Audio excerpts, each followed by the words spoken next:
Klausau. Labadiena. Labadiena. Mano pavardė Andrulėnas Zenonas. Čia bendruoju numeriu skambino davė jūsų telefono numerį, kad jūs čia atsakingas už pranešimus gyventojams dėl to, kad audra, ar siautėja, ar kyla audra, kad žmonėms pavojinga būti tiesiog lauke. O jūs negalvojat pranešti dar gyventojams apie tai? Jo, galbūt ne visai tą numerį jums davė, bet šitą, matyt, kad nebuvo tiesiog tokio sprendimo priimta, su hidrometus konsultavosi, matyt, prieš tuo metu.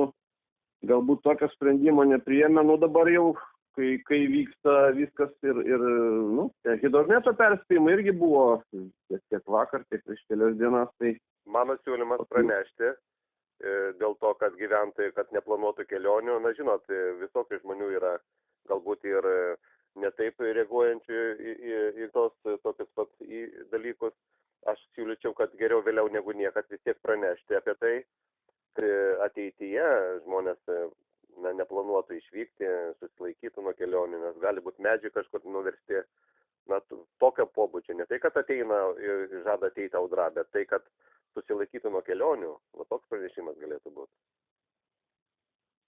Galėtų. Aš pasiūlysiu, vienu žodžiu, kolegoms, žiūrėsim, koks bus sprendimas. Tai pasiūly, kad labiau žmonės nepatenkinti, kad jie nebuvo įspėti, tai kaip ir aš tai ir sakau, kaip pasikartosiu, kad geriau vėliau negu niekad pranešti, kad sugalvoti tokį turinį, kuris žmonės nuramintų, kad vis tik tai kažkas tai jais rūpinasi. Gerai, ačiū Jums už skambutį, pasitarsim ir... Tai labai laukiam. O sakykit, kaip Jūsų vardas pavardė? Ernestas Trunovas. Gerai, tai tada laukiam labai pranešimų.